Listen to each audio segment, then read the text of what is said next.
নমস্কার, দেখছেন tribe TV বাংলার সঙ্গে রয়েছে আমি অনন্যা। শুরুতেই যে গুরুত্বপূর্ণ খবরের দিকে নজর রাখবো। সোমবার সপ্তাহের প্রথম দিনেই পাহাড়ে 12 ঘন্টা বন্ধের ডাক দিয়েছে চা শ্রমিক সংগঠনগুলি। পুজোর বোনাস নিয়ে জটিলতার কারণে এই সিদ্ধান্ত বলে জানাচ্ছেন চা শ্রমিকরা। এই বিষয়ে আরো বিস্তারিত জানবো, আমাদের সাথে রয়েছে আমাদের প্রতিনিধি ঋষি। ঋষি, দেখো, সপ্তাহের প্রথম দিনেই পাহাড়ে 12 ঘন্টার বন্ধ, বিস্তারিত কি জানা যাচ্ছে? একদমই অনন্য, তোমাকে জানিয়ে দিই যে সামনেই পুজো, তাই পুজোর বোনাসের জন্য কিন্তু চা শ্রমিক সংগঠনগুলি যারা রয়েছে তারা কিন্তু বিভিন্ন সময় চা মালিকদের সাথে কিন্তু তারা কিন্তু বহুবার বৈঠক করেছে, কিন্তু তার কিন্তু কোনো সুরা তারা পাননি শ্রমিক সংগঠন এবং চা শ্রমিকরা, যার ফলে কিন্তু দীর্ঘ 7 বছর পর কিন্তু ফের বন্ধ ফিরলো পাহাড়। তোমাকে জানিয়ে দিই যে এর আগেও কিন্তু রাজনৈতিকভাবে বন্ধ হয়েছিল পাহাড়ে, এবার কিন্তু চা শ্রমিকরাই বন্ধ ডেকেছে। তবে সকাল থেকেই কিন্তু চা শ্রমিকরা কিন্তু এই বন্ধের সমর্থনে কিন্তু রাস্তায় পিকেটিং করছেন।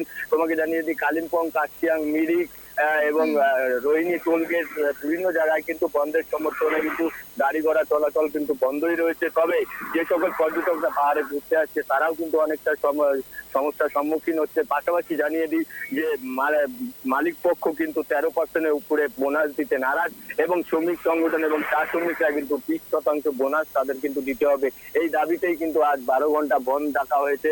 তবে জানিয়ে দিই যে কালিম্পং এ কিন্তু এই বন্ধের সমর্থকে যখন গাড়িগুলি আটকে দেওয়া হচ্ছিল সমর্থকদের পক্ষ থেকে, তখনই কিন্তু পর্যটকদের সাথে এবং কিন্তু যে শ্রমিকরা রয়েছে চা শ্রমিকরা তাদের সাথে কিন্তু বচসায় জড়িয়ে পড়ে। এরপরে কিন্তু প্রচুর পুলিশ বাহিনী কিন্তু সেখানে মোতায়েন করা হয় এবং ইতিমধ্যে কিন্তু বন্ধের সমর্থক যারা রয়েছে তাদেরকে বেশ কয়েকজনকে আটক করা হয়েছে। তবে জানিয়ে দিই পাহাড়ের প্রত্যেকটি জায়গায় কিন্তু দোকানপাট সহ সমস্ত কিছুই কিন্তু বন্ধ হয়ে পড়েছে। তবে একটি গুরুত্বপূর্ণ বিষয় যে উত্তরবঙ্গে সফরে কিন্তু ইতিমধ্যেই শিলিগুড়িতে রয়েছেন মাননীয় মুখ্যমন্ত্রী মমতা বন্দ্যোপাধ্যায়। এরই মাঝে কিন্তু পাহাড়ে এই 12 ঘন্টা বন্ধ কিন্তু একটি কিন্তু প্রশ্ন করছে যে মুখ্যমন্ত্রী থাকাকালীন কি করে পাহাড়ে বন্ধ হচ্ছে, সেটাও কিন্তু একটু ওয়াকিবহাল কিন্তু মনে করছে। কি বার্তা দেন মুখ্যমন্ত্রী সেটাও কিন্তু এখন দেখার রয়েছে। ঋষি, তোমার কাছে আরো একটা বিষয় জানতে চাইবো, পর্যটকরা কতটা অসুবিধার সম্মুখীন হচ্ছেন, কি জানা যাচ্ছে? দেখো, একদমই তাই। যে সকল পর্যটকরা পাহাড়ের উদ্দেশ্যে যাচ্ছেন এবং যারা যারা পাহাড়ে রয়েছেন তারা বিভিন্ন জায়গায় কিন্তু ঘোরার জন্য যখন যাচ্ছেন তারা কিন্তু জানতেন না যে বন্ধ হবে। তবে গাড়ির চালকরাও কিন্তু এই বন্ধকে সমর্থন করেছেন। তবে পাশাপাশি জানা যে পর্যটকদের তো অনেকটাই সমস্যার সম্মুখীন হতে হচ্ছে, কারণ রাস্তাঘাটে কিন্তু গাড়ি ঘোড়া চলছে না এবং বিভিন্ন রাস্তায় কিন্তু গাড়িগুলি দাঁড়িয়ে রয়েছে, সমস্যায় পড়ছে পর্যটকরা।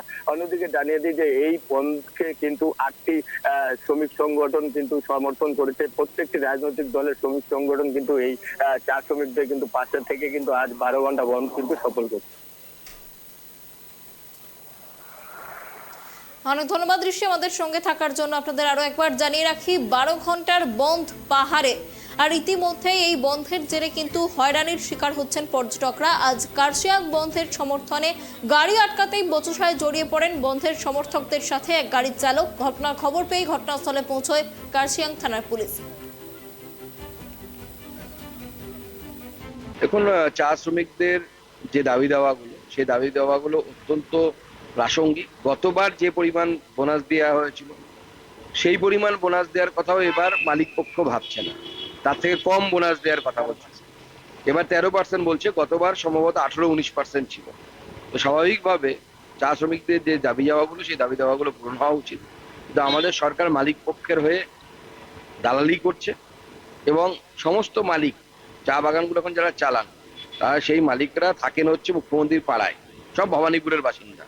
আমি জানি না মুখ্যমন্ত্রীর সাথে তাদের খুব ভালো সম্পর্ক আছে, হয়তো সেই জন্য চা শ্রমিকদেরকে বঞ্চিত করতে পারছে তারা।